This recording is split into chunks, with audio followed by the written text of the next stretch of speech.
Hey guys, welcome back to the channel again. So we're back for part 3 of the 1943 Willys MB carburetor replacement. At the end of the last video it looked like we were making quite good progress, but as usual the old growl's thrown a load of crap at us and things are not as simple as they should be, so let's go through it. The first thing is a minor little problem. We've got the air horn here. This is the one that came off the Jeep. It turns out that has been really mangled up. Don't think you'll be able to see it in there because of my dodgy lighting, but the fins around the edge of it have all been cut to shit and it's just a complete mess. This isn't going back on the new carburetor, it won't even fit, it's so mangled, and you'd be there for ages trying to straighten it up, but the fins are actually too short to get a decent clamp on it anyway, so there's no point. So I ordered this nice new air horn from Cliff at Universal Jeep Supplies. This is already black as well, so I don't have to paint it up. Did some research, put a post on Green Dot 319's Jeep Motor Pool on Facebook asking about the colours of the air crossover tube and all of that stuff, and someone loaded up a picture in the factory, a wartime factory picture of a September 43 Willys Jeep, and you can clearly see that the air horn is black but the crossover pipe over the engine is green, so that's close enough for me. So I'm going to go with a black or air horn and a green crossover pipe. And whilst I was at it, I grabbed the rubber hose that goes on the end of that pipe as well, because I didn't have the correct one, and it's got the correct bracket on it as well to get rid of one of the modern Jubilee clips that the Jeep had on it. So with that bit out of the way, let me show you what's going on with the actual carb and the problems that I've got to try and solve today just before we finish getting this all fitted up. So we've got the main diffuser on the bottom now. That has a slight leak, if not when the engine's running, but if that's sat like this and you prime it up and then activate the accelerator pump, you get a slight weep of fuel just out the bottom here. Now I don't think that's going to be an issue, it doesn't leak at all when it's running, but I'm going to pop a little bit of grease on there just to see if that will seal that up. I did also have a bit of fuel coming out of these double gaskets here, and I've tightened up the two screws as much as I can, but I daren't tighten them anymore for fear of breaking the whole thing because they're not very strong. So I'm also going to put a bit of grease around the edge here on this double gasket that goes all the way around. Cliff at Universal Jeep Supplies advised me to do that. He said that should help just seal this bit up nice and tight. But the main problem is the gasket around here on the actual fuel bowl itself. This seems to be weeping petrol. I don't understand why. I've tightened it as much as I dare. Again, these little bolts or screws here aren't very strong. I don't want to ring them off or break the actual carb. So what Cliff suggested I do is get this gasket out and soak that in a bit of WD-40. He said that should cure the problem. So today that's what we're going to do initially. We're going to put some grease around here and we're going to get this all disassembled, put some WD-40 on that gasket. I'm going to just tinker with the float level again, just make sure that's exactly perfect, and then we'll see how we can get on after that.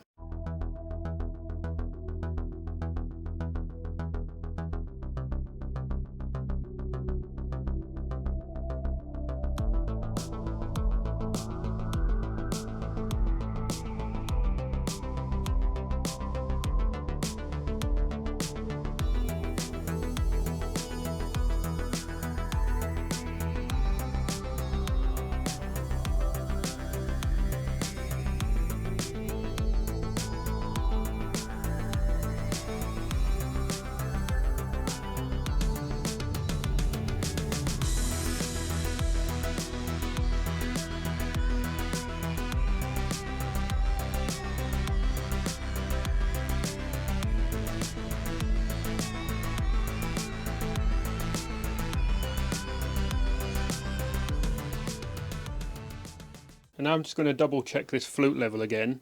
I'm just going to get my little tool and run that through. You see there, that's pretty much bang on. That's just dinging it slightly as it goes under. I think that's bang on. I don't think the float level's wrong at all.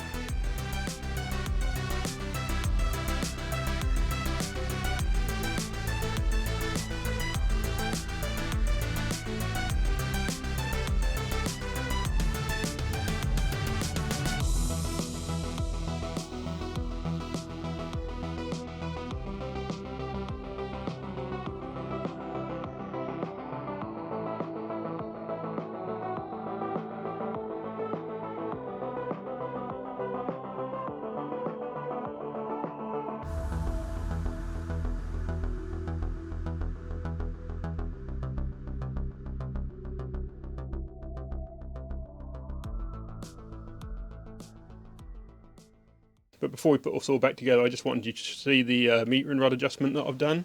So if you see now, the metering needle there, as soon as I touch the accelerator, there's no play in that at all. You've got instant movement of the metering rod, which is what you want. You don't want to have any play. So as soon as you touch that, that wants to be moving with no lag at all, which I think is pretty much exactly what I've managed to achieve. So now let's try and address the slight weepage we got from these two gaskets by applying some grease to it.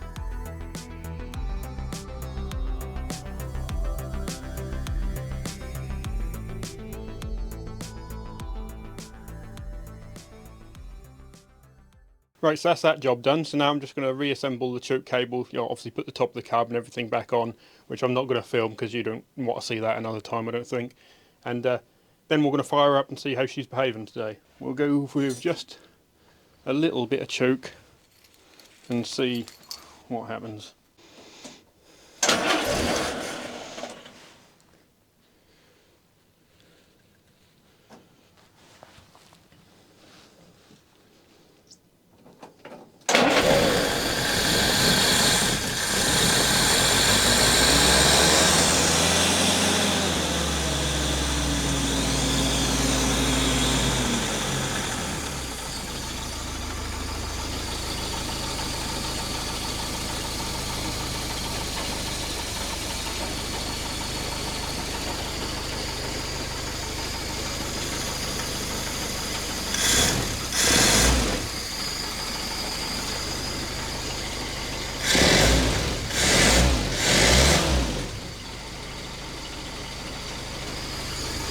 Alright, so I'm normally pretty detrimental of my own abilities and competency, but that was a cold start on a new carb without the air horn and everything attached, because that ain't really getting the proper mixture.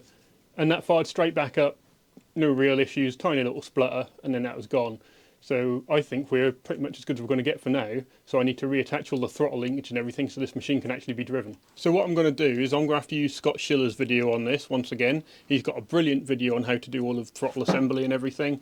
So I'm going to use his video. I'll record me doing it, but I'm not actually going to speak or anything whilst I'm doing it. I'll just capture the footage and speed it up so then I can just get on, because I think it's going to take me a little while just to tweak it and everything. And as a tutorial, that's probably going to be crap anyway. So I'll leave a link in the description to Scott Schiller's video where he actually shows you how to do this, and I'll just grab the footage of me doing it until that's all set up ready for the Jeep to drive.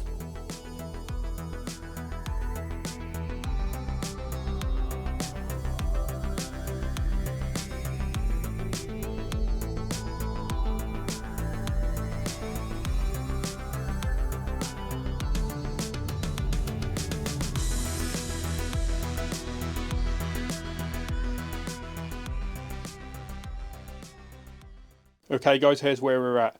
So I've got the linkage fitted. I've had to make some adjustments that I didn't get on camera. So basically, in Scott's video, this is the other way around. So where this block is going into the linkage here, that would be on the other side and be going in from that direction. Now for some reason, that's not possible on mine. To do that, you'd have to bend the rod right out and that would never line out. So if something's bent, I don't know where, but something's not right. So I've had to put it in that way, but it doesn't seem to have made any difference. You see we've got a nice action there. Spring and everything is working properly. And the other problem I had is at the other end of the linkage down here, when you pull, or when you push the accelerator, that's just catching the base of the carburetor when that's flapping around, because it's obviously got play in it. Okay, I've readjusted that, so now the pedal isn't 5 miles off the bottom of the floor. So now I need to do some test footage, because I actually need to use the camera to see if that's working all the way when I put my foot down. So you see this linkage here, that should go all past the base there, up to where my finger is. So the key is, does it go all the way to there when I put my foot on the accelerator? So let's have a look. Right then, boys and girls, it appears that after looking at the footage, we have full play when using the accelerator pedal, which is exactly what we want. And also that's not sticking out 100 miles from the floor and getting my foot stuck under the brake. So we're in danger of making actual progress here. So today, as it's starting to get very dark here and will soon become very cold, I am going to finish up by just starting the Jeep up and just backing it in and out of the garage to see if it will actually move under its own power with the new carburetor. Because sometimes you set these things up, or I've seen that sometimes people have had them and they've set them up, And they're all running and everything fine, but when you actually try and move, they just die. So I'm just going to test that now, and then we'll draw the video to an end. Okay then, let's start her up and see if she can move under her own power.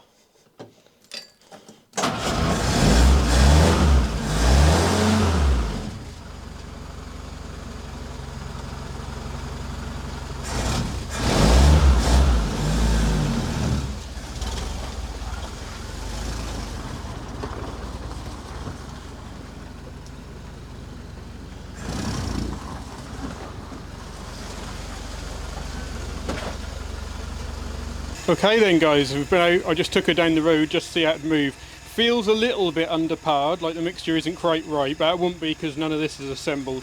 So we're going to have a look at that. But the carb looks dry. I don't think we've got any fuel coming out here. If we have, it certainly isn't a lot. And as you can see, if I just so much as touch the accelerator,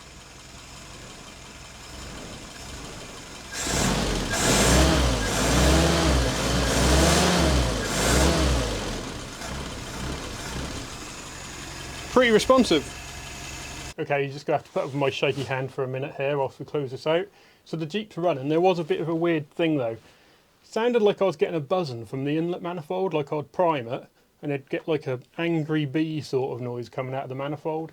Now I've got a slight suspicion even, that a fly or something may have gone inside the carburetor just before I fired it up and got very angry. And if that is the case, then that's gone through the engine now, and that will have gone into the head and been burnt to a crisp. Nothing you can do about it. I wouldn't be able to get it out even if I took the carb off, because that would have been inside the inlet manifold. So yeah, that's a bit of an oddity, but hopefully it won't cause any problems. When driving the Jeep just down the road, it did feel a little bit underpowered, but the air horn and everything isn't on it yet, so all of the mixture is buggered up and not right. So I'll get that sorted out in the next video. In fact, I'll probably just do that off camera because that's not going to be anything exciting. And then when that's all done, we'll go out for a ride when we get a nice day and test it properly. So hopefully this has helped some people. I know my videos aren't like Scott Schiller's or Green Dot 319's, but seeing it from this sort of perspective might show you some stuff that you wouldn't normally see. So hopefully that's helped you out. If it has, please give me a like and subscribe. Feel free to ask any questions in the section below, and just help support the channel really, it'd be great. And as always, come and follow me on Facebook, see if we can get that page going. Sorry if the footage is very shaky, my hands are shaking like hell and this camera does not like it. So anyway, thanks for watching and I'll see you soon.